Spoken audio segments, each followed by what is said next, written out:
warahmatullahi wabarakatuh. Perkenalkan, kami dari kelompok 2 akan mempresentasikan materi pada hari ini dengan anggota yaitu Adelia Nasari, Linda Wahyuningrum, Meida Ayu Rosmalia, Nihayatul Maulidia, dan juga Nova Safitri.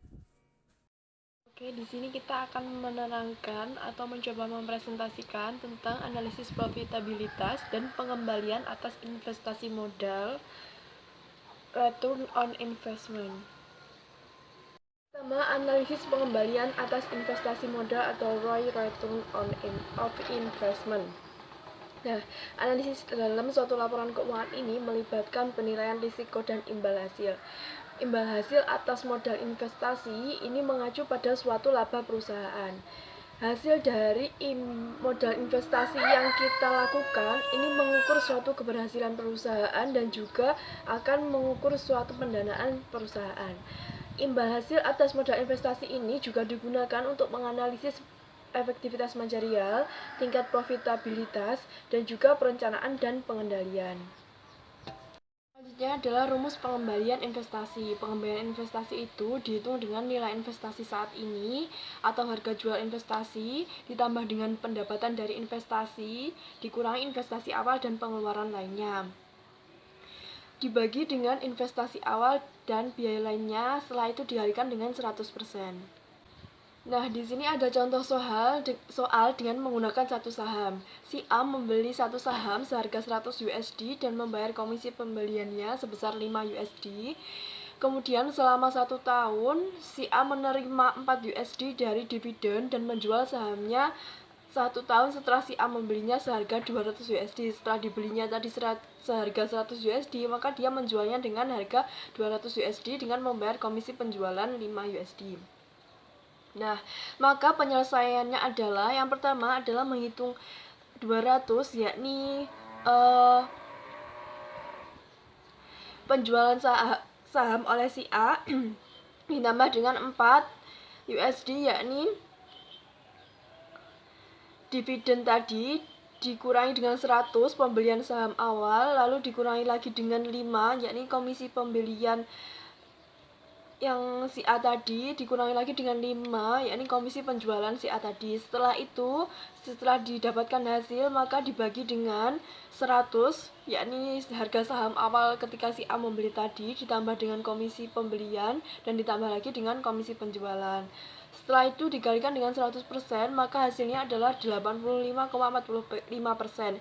Maka dapat disimpulkan bahwa return of investment dari si A adalah 85,45%. Yang selanjutnya ada aset operasi neto. Nah, pendekatan yang digunakan untuk menganalisis perusahaan termasuk dalam dimensi operasi maupun non-operasi dengan imbal hasil atas aset operasi neto atau return on net operating asset disingkat dengan RNOA sebagai ukuran ringkasan suatu kinerja perusahaan. Nah, di sini RNOA ini dihitung dengan cara laba operasi setelah pajak dibagi dengan rata-rata aset operasi neto. Itu adalah rumus dari RNOA. Nah, pada aset operasi ini dikurangi kewajiban operasi menghasilkan aset operasi bersih. Ukuran pendapatan yang sesuai untuk membandingkan dengan aset operasi bersih adalah laba bersih setelah pajak atau biasa disebut dengan NOPAT, NOPAT, yang sama dengan pendapatan dikurangi biaya operasi seperti harga pokok penjualan dan pajak. Namun pajak ini tidak termasuk dari pendapatan investasi dan biaya bunga seperti itu. Ini adalah modal ekuitas biasa atau ROJE. Nah, ini dihitung dengan cara laba bersih dikurangi dengan dividen saham preferen dibagi dengan rata-rata ekuitas pemegang saham biasa. Nah, di sini ekuitas umum itu secara alternatif didefinisikan sama dengan total aset dikurangi dengan utang dan juga saham preferen. Yang kedua, saham preferen itu dikecualikan dari perhitungan karena dari sudut pandang pemegang saham umum, saham preferen ini diklaim tetap terhadap aset bersih dan arus kas perusahaan. Nah, ini sama seperti halnya utang atau kewajiban seperti itu. Ya, menghitung imbal hasil atas modal investasi. Nah, rasio yang sering disingkat dengan ROC atau ROIC, Return on Invested Capital, Ini pada dasarnya masuk dalam rasio profitabilitas atau rentabilitas karena ditujukan untuk mengukur sejauh mana sih laba suatu perusahaan dihasilkan dari modal investasi itu. Laba yang dimaksud di sini bisa beragam tergantung rumus versi mana yang dibutuhkan pada suatu perusahaan. Karena biasanya suatu perusahaan itu menggunakan rumus yang berbeda-beda ya, karena mereka juga menyesuaikan dengan kebutuhan mereka seperti itu. Nah, tetapi dalam presentasi ini kami menyajikan rumus seperti ini. Return on Invest Capital atau ROIC sama dengan Net Operating Profit after tax atau setelah pajak dibagi dengan book value of invested capital. Di sini disajikan rumus seperti itu. Namun penggunaannya itu tetap ya tadi kembali pada perusahaan masing-masing karena setiap perusahaan itu kebutuhannya berbeda-beda.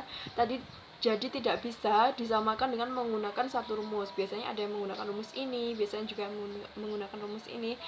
Yang selanjutnya merujuk pada laporan keuangan tahunan kuartal 4 dari PT Waskita, salah satu perusahaan BUMN. Di sini disajikan ya mulai dari aset lancar, aset tetap, liabilitas jangka pendek, total liabilitas, total ekuitas, laba usaha, laba sebelum pajak, beban pajak, laba bersih, dan dividen. Nah, di sini kita terapkan rumus tadi yang net operating profit after asset dibagi dengan book value of invested capital. Yang pertama kita menghitung pembilangnya, yakni net operating profit after asset. Nah, di sini cara menghitungnya adalah laba usaha dikalikan dengan dalam kurung beban pajak dibagi dengan laba sebelum pajak dan dikurangi 1. Setelah itu ditemukan hasil 5 sekian ya. Bisa dilihat di slide. Setelah itu kita menghitung penyebutnya. Penyebutnya terdiri dari total liabilitas ditambah dengan total ekuitas dan lalu dikurangi liabilitas jangka pendek PT Waskita tadi. Maka ditemukan hasil 45 triliun sekian. Setelah itu dibagi 5 triliun sekian tadi dibagi dengan 45 triliun sekian, maka ditemukan hasil 0,13 kali atau 13,02%. Nah, dengan demikian kita dapat menyimpulkan bahwa PT Waskita pada return on invested capital adalah sebesar 13,02% saja, atau bisa dikatakan bahwa setiap Rp1 dari total kapital dari PT Waskita itu hanya menghasilkan 0,06 nopet saja, seperti itu. Selanjutnya yaitu menghitung investasi modal suatu periode. Nah, investasi modal untuk suatu periode umumnya dihitung menggunakan rata-rata modal yang tersedia bagi perusahaan selama periode tersebut. Nah, metode yang paling umum digunakan adalah saldo awal ditambah dengan saldo akhir tahun dibagi dengan 2. Nah, untuk metode yang lebih akurat adalah dengan merata-ratakan jumlah interim. Misalnya, menambahkan jumlah investasi modal tiap akhir kuartal dan membaginya dengan 4. Lalu untuk penyesuaian atas investasi modal dan laba, analisis pengembalian modal atas investasi modal menggunakan angka laporan keuangan sebagai titik awalnya. Nah, beberapa angka yang tidak dilaporkan di dalam laporan keuangan juga perlu diperhitungkan. Beberapa penyesuaian seperti yang berhubungan dengan persediaan mempengaruhi pembilang maupun penyebut pengembalian investasi modal sehingga mengurangi pengaruhnya. Selanjutnya analisis profitabilitas. Nah, rasio profitabilitas atau profitability ratio adalah rasio atau perbandingan untuk mengetahui kemampuan perusahaan untuk mendapatkan laba atau profit dari pendapatan atau earning terkait penjualan aset dan ekuitas berdasarkan dasar pengukuran tertentu. Nah, analisis profitabilitas diperlukan untuk pencatatan transaksi keuangan. Biasanya dinilai oleh investor dan kreditur atau bank untuk menilai jumlah laba investasi yang akan diperoleh oleh investor dan besaran laba perusahaan untuk menilai kemampuan perusahaan membayar utang kepada kreditur berdasarkan tingkat pemakaian aset dan sumber daya lainnya sehingga terlihat tingkat efisiensi perusahaan. Untuk analisis profitabilitas itu ada area pentingnya. Yang pertama ada laba bruto, yaitu laba diukur dengan pendapatan dikurangi biaya penjualan serta dilaporkan dalam bentuk persentase laba bruto yang dihitung sebagai laba bruto dibagi penjualan. Kemudian ada beban penjualan. Ketika beban penjualan sebagai persentase dari penjualan menunjukkan adanya peningkatan, maka harus diperhatikan kenaikan beban penjualan yang menghasilkan kenaikan terkait dengan pendapatan. Ketika beban penjualan melebihi tingkat tertentu, ada kenaikan marginal yang lebih rendah pada pendapatan. Selanjutnya ada beban umum dan administrasi. Sebagian besar beban umum dan administrasi bersifat tetap, tetapi ada kecenderungan beban ini akan naik, terutama pada masa yang menguntungkan. Nah, ketika menganalisis beban ini, maka harus mengarahkan perhatian pada tren dari beban tersebut maupun persentase pendapatan yang dikonsumsi. Ada 7 jenis analisis profitabilitas. Untuk yang pertama ada margin laba kotor atau gross profit margin, yaitu sama dengan laba kotor per total pendapatan kali 100%. Kemudian ada margin laba bersih, net profit margin, yaitu laba bersih setelah pajak dibagi dengan penjualan. Kemudian ada rasio pengembalian aset atau return of asset ratio, yaitu laba bersih dibagi dengan total aset. Kemudian ada rasio pengembalian ekuitas, di mana return on equity ratio sama dengan laba bersih setelah pajak dibagi dengan ekuitas pemegang saham. Lalu ada rasio pengembalian penjualan atau return on sales ratio, yaitu laba sebelum pajak dan bunga dibagi dengan penjualan kemudian dikalikan dengan 100%. Kemudian ada pengembalian modal yang digunakan, yaitu return of capital employed, yaitu laba sebelum pajak dan bunga per modal kerja atau laba sebelum pajak dan bunga per total aset dikurangi dengan kewajiban. Lalu ada return on investment atau ROI. Ini adalah laba atas investasi dikurangi dengan investasi awal, lalu hasilnya dibagikan dengan investasi, kemudian dikali dengan 100%. Untuk pembahasan selanjutnya yaitu pembahasan 2, perhitungan ROCE. ROCE atau return on common equity ini diartikan sebagai imbal hasil atas ekuitas saham biasa. Nah, di mana laba neto dibagi dengan rata-rata ekuitas saham biasa. Nah, ekuitas saham biasa ini sama dengan total ekuitas pemegang saham dikurangi dengan saham preferen. Untuk ROCE rumusnya yaitu net income per average common equity, di mana net income itu sama dengan laba bersih setelah pajak. Average common equity ini sama dengan common equity tahun pertama ditambah common equity tahun yang dihitung periode ini dibagi dengan 2. Yang selanjutnya adalah perhitungan ROCE. ROCE yakni Return on Common Equity, digunakan oleh beberapa investor untuk menilai kemungkinan dan ukuran dividen yang mungkin dibayarkan perusahaan di masa depan. ROCE yang tinggi menunjukkan perusahaan mampu menghasilkan keuntungan tinggi dari investasi ekuitasnya, sehingga pembayaran dividen lebih mungkin terjadi.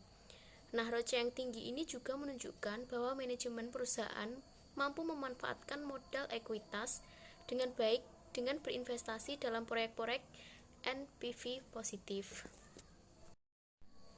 Nah, berikut adalah contoh perhitungan ROCE. Di sini disajikan laporan laba rugi dari perusahaan Jack's Bakery, di mana menyajikan laporan laba rugi untuk periode 2015 sampai 2018.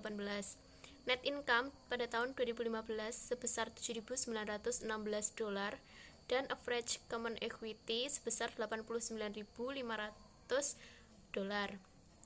Nah, maka return on common equity didapatkan 8,84% yang diperoleh dari net income dibagi dengan average common equity, yaitu net income 7.916 dibagi dengan average common equity 89.500 didapatkan hasil 8,84%. Perhitungan ini sama untuk periode-periode selanjutnya, yaitu dengan rumus net income dibagi dengan average common equity, maka dapat diperoleh return on common equity. Selanjutnya kita masuk ke pembahasan 3 mengenai analisis ROCE atau return on common equity. Masih di laporan laba rugi milik Jack's Bakery yang tadi kita sudah mengetahui bagaimana cara menghitung return on common equity dari laporan laba rugi ini, maka diperoleh nilai return on common equity ini meningkat di setiap tahunnya. Namun di tahun 2018 mengalami penurunan. Nah, nilai ROCE yang mengalami peningkatan dari tahun 2015 sampai tahun 2017 dan mengalami penurunan di tahun 2018 ini, meskipun pada tahun 2018 net income mengalami peningkatan, namun nilai average common equity-nya juga mengalami peningkatan. Nah, hal ini yang menyebabkan nilai ROCE menurun dari tahun sebelumnya. ROCE ini digunakan investor untuk menilai kemungkinan dividen yang dibayarkan suatu perusahaan di masa depan. Nah, nilai ROCE yang meningkat di tahun 2015 sampai 2017 ini menunjukkan bahwa perusahaan Jack's Bakery ini mampu menghasilkan keuntungan yang tinggi, yang mana bisa kita lihat pada net income di tahun 2015 sampai 2017 yang mengalami peningkatan. Hal ini menunjukkan kemungkinan pembayaran dividen oleh Jack's Bakery ke para investornya. Nah, untuk contoh selanjutnya ada Anastasia yang merupakan pemegang saham biasa di perusahaan ABC. Dia ingin menghitung persamaan ROCE untuk membandingkan perusahaan dengan industri serupa. Nah, Anastasia tahu bahwa perusahaan telah membagikan $200.000 dalam bentuk dividen preferred dan bahwa laba bersih perusahaan yang dilaporkan adalah $850.000. Selanjutnya, pada awal tahun 2015, ekuitas umum perusahaan adalah $2 juta, sedangkan pada akhir tahun 2015 tumbuh menjadi $2.450.000. Nah, ekuitas umum rata-rata untuk tahun 2015 adalah $2 juta ditambah dengan $2.450.000 dibagi 2. Didapatkan hasil $2.225.000. Nah, untuk menghitung ROCE, return on common equity ini, yaitu $850.000 dikurangi dengan $200.000 dibagi dengan $2.225.000 dikali 100, didapatkan ROCE sebesar 29,2%. Nah, sedangkan ROCE rata-rata industri adalah sebesar 22,4%.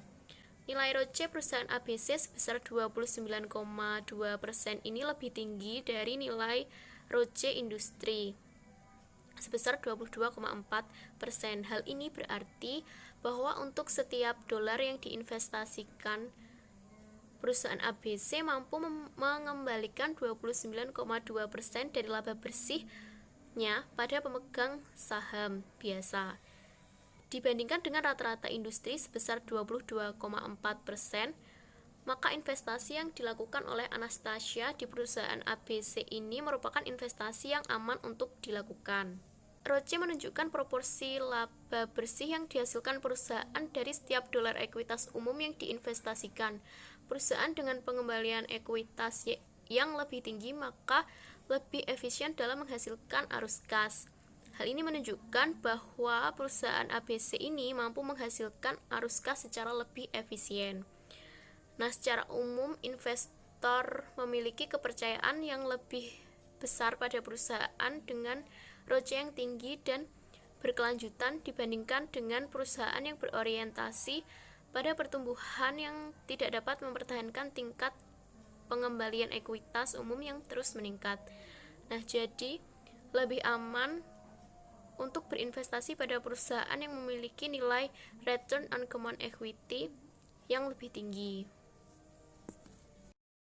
Selanjutnya yaitu komponen return on common equity atau ROCE. Nah, yang pertama ada net profit margin atau NPM atau margin laba bersih, dan yang kedua ada total asset turnover atau perputaran aset, dan yang ketiga ada financial leverage atau leverage keuangan.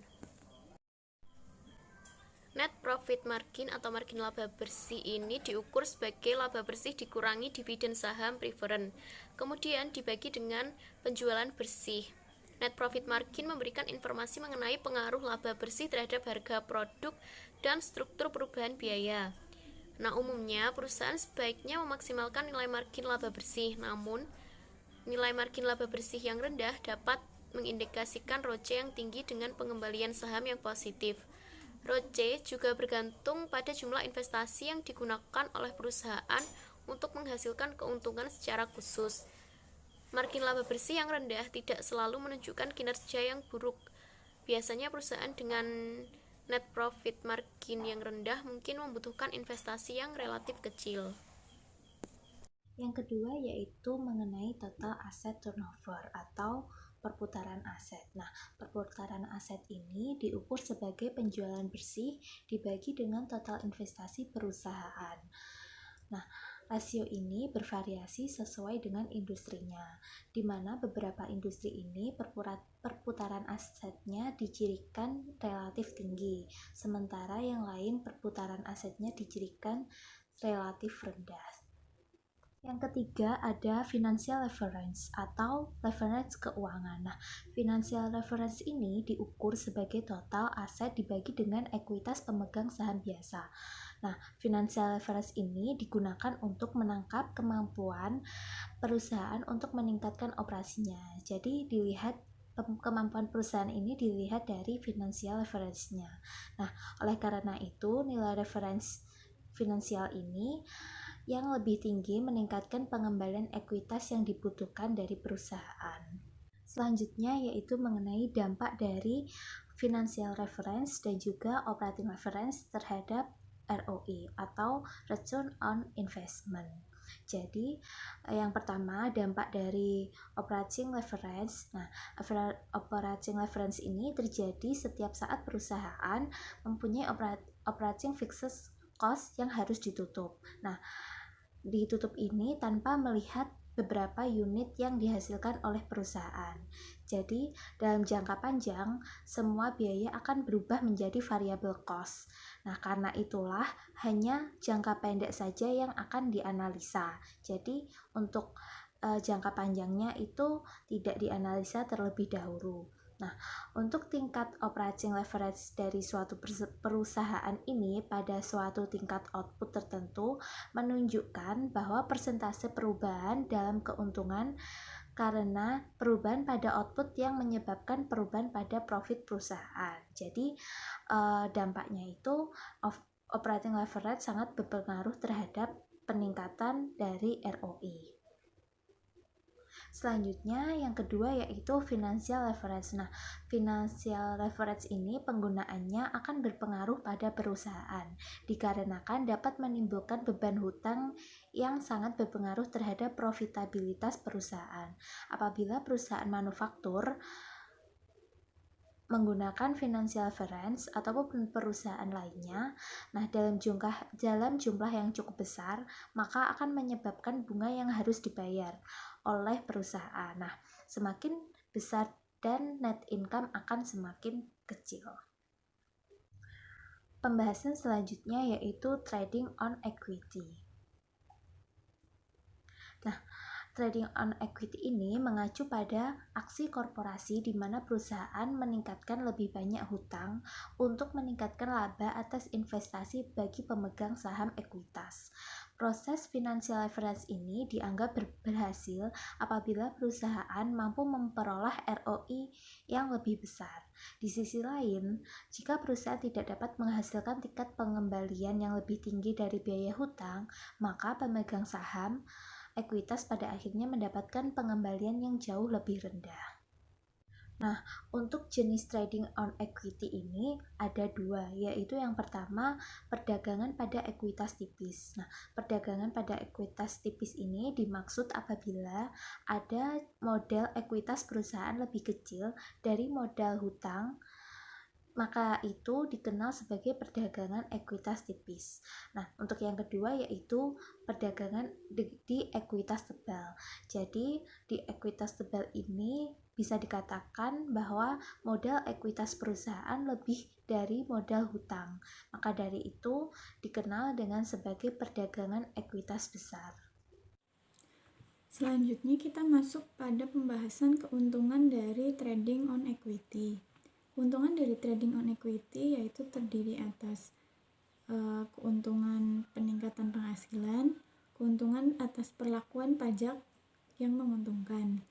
Nah, yang dimaksud dengan peningkatan penghasilan di sini adalah perusahaan dapat memperoleh pendapatan yang lebih tinggi dengan membeli aset baru menggunakan uang pinjaman. Sedangkan perlakuan pajak yang menguntungkan yaitu karena bunga yang dibayarkan atas hutang dapat dikurangi dari pajak, hal itu menurunkan beban pajak atas pinjaman. Sedangkan kekurangan dari trading on equity yaitu penghasilan yang tidak stabil atau laba yang tidak stabil. Hal itu dapat berdampak buruk pada laba pemegang saham. Nah, kekurangan yang kedua yaitu kadang-kadang hal itu mengakibatkan kapasitas berlebih pada entitas peminjam. Contoh dari trading on equity yang pertama yaitu kita mengumpamakan PT ABC untuk mengilustrasikan dampak perdagangan pada ekuitas yang tebal pada pengembalian pemegang saham. Mari kita asumsikan bahwa perusahaan menanamkan modal ekuitas sebesar 2 juta US dollar dan mengumpulkan 500.000 hutang bank untuk mengakuisisi pabrik baru. Nah, di sini kita diminta untuk menentukan tingkat pengembalian bagi pemegang saham dengan asumsi biaya hutang menjadi 5% dan tidak ada pajak penghasilan jika pabrik diharapkan menghasilkan laba tahunan sebesar 250.000. Rumus atas perhitungan tingkat pengembalian untuk pemegang saham yaitu sama dengan dalam kurung laba dikurangi hutang dikali dengan biaya hutang kemudian dibagi dengan ekuitas. Dalam soal ini maka perhitungannya sama dengan 250.000 dikurangi dengan 500.000 dikali 5%. Kemudian dibagi dengan 2 juta, maka ketemu tingkat pengembalian untuk pemegang saham yaitu sebesar 11,25%. Nah, dengan demikian pemegang saham memperoleh tingkat pengembalian sebesar 11,25%. Kita masuk pada contoh soal yang kedua. Dalam kasus ini, mari kita asumsikan perusahaan menaikkan hutang menjadi sebesar 2 juta dan hanya menanamkan ekuitas sebesar 500.000 untuk mengakuisisi pabrik. Nah, di sini kita diminta untuk menentukan tingkat pengembalian bagi pemegang saham dengan asumsi bahwa hutang menjadi 5% dan tidak ada pajak penghasilan jika pabrik diharapkan menghasilkan laba tahunan sebesar 250.000. Perhitungan dari soal yang kedua yaitu tingkat pengembalian untuk pemegang saham sama dengan laba dikurangi hutang dikali dengan biaya hutang dibagi dengan ekuitas. Dalam contoh soal ini, laba diketahui sebesar 250.000 dikurangi hutang sebesar 2 juta rupiah, kemudian dikali biaya hutang sebesar 5%. Setelah itu dibagi dengan ekuitas sebesar 500.000. Diperoleh hasil tingkat pengembalian untuk pemegang saham sebesar 30%. Nah, oleh karena itu, pemegang saham memperoleh tingkat pengembalian sebesar 30%. Sekian presentasi dari kelompok kami, kurangnya mohon maaf. Wassalamualaikum warahmatullahi wabarakatuh.